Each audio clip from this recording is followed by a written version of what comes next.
Hi, this is Tim of the 1916 Company. Welcome and thanks for logging on. If you love this watch, email us tmosso at the1916company.com for purchase pricing and availability questions concerning this watch. Today we're discussing the DeWitt Academia Our Time GMT, a model launched in 2019. This is actually the black tie edition, which is a rose gold 25-piece micro edition of this already exotic and uncommon watch.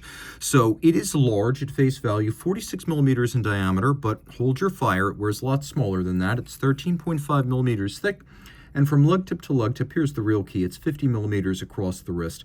23 millimeters is the spacing between the lugs. So why do I say this doesn't wear as large as its size suggests? Well, consider that this is 50 millimeters lug to lug, but it's 46 millimeters. Well, an IWC Big Pilot's watch is also 46 millimeters, but it's 57 millimeters lug to lug. Now you could see that if you want something that's a little bit big, maybe a bit of bombast, pomp and circumstance, and DeWitt himself claims lineage to Napoleon, so he's all about that. This actually works on that basis. So I would say if your wrist is my size or larger, 16 centimeters circumference and up, this is actually going to be the rare 46 that you can wear.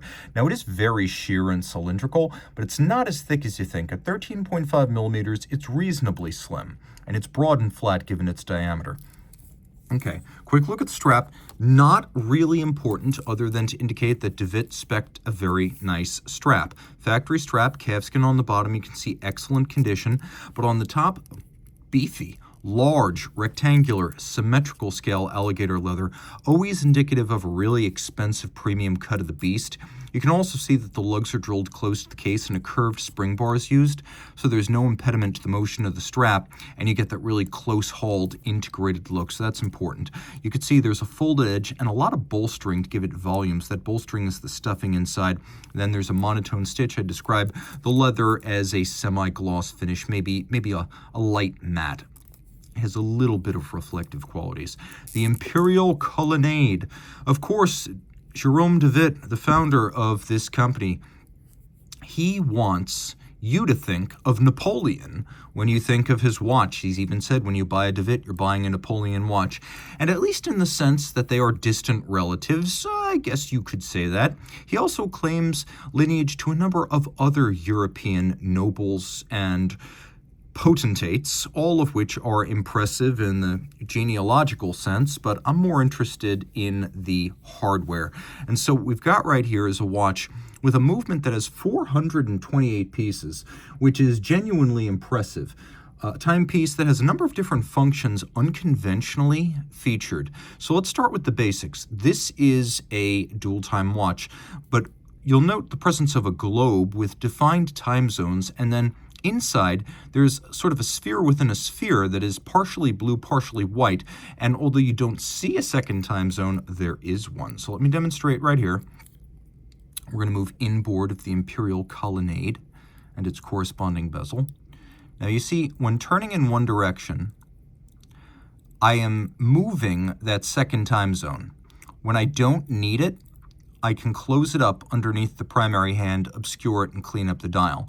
But you'll notice how the operation of the hand drives that little blue and white sphere within the globe. So that's going to indicate whether your designated time zone, and all the other ones for that matter, exists during the dark or the light hours of the day, effectively night and day.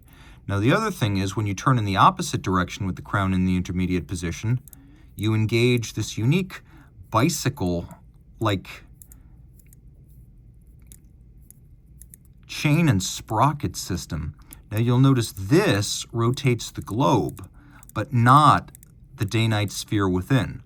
So typically what you're going to want to do is you're going to want to set your time zone of reference. So I am on the east coast of the United States. I'm going to do the best I can to indicate the U.S. Eastern Seaboard. And now, in the opposite direction, I can set the time. And I'm going to know, based on the presence of blue or white underneath my time zone, whether it is day or night there. So, for example, I will know that it's blue and it's 12. So that little red hand at 12, that is 12 midnight. That's how that works. Again, it's very simple. You have one position where everything moves in sync, and then you have an intermediate position where you can alternately set the second time indicator as well as the day-night index inside the globe, and then in the opposite position you can turn the globe itself, which is quite entertaining. Now, in terms of the movement, it's large. It's a big movement for a big case, so that's always the sign of a distinguished manufacturer, to be able to achieve a hand and glove fit of movement within case. So this is a movement that's 39.57 millimeters in diameter, which means the caliber itself is larger than a standard Rolex Datejust. We have a beautiful mirror finished and beveled, a single-sided balance cock, and you can see it's free sprung for durability and precise setting with a 3 hertz beat rate. We have running seconds adjacent to 9 o'clock on the primary dial. And then you can see we have more finished surfaces with a combination of satin and beveling. But it's the beveling within these wheels associated with the setting of the second time zone that impresses me most. As you can see, those wheels are internally beveled and polished, which is quite impressive.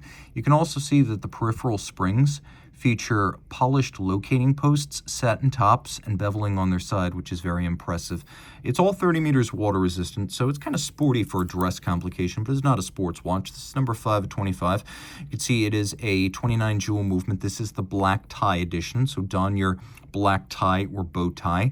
The reverse of the movement is handsome with a combination of mirror beveled and satin tops, and then you can see there's media blast on some of the lower planes with more of that beveling within some of the wheels of the setting system, and that looks really, really good, that internal beveling. Screw heads are black polished, which is very nice. When you turn them to a certain angle, they turn black, and you can see all of the individual links of the governing chain for that second time zone display, the globe. Those are all mirror finished as well.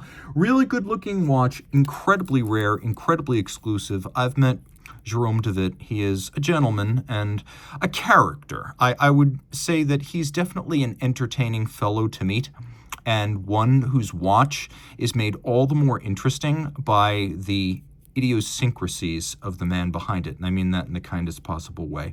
This is a fun watch and a hell of a lot of timepiece for the money, as it originally retailed for $130,000 back in 2019. Reach out to Team Mosso at the 1916company.com for purchase and pricing. Actually, I almost forgot one important piece of information. It's a manual wind movement, you can see, but it is a 55-hour power reserve. Now you have the whole story, so reach out to Team Mosso at the 1916company.com for purchase and pricing details.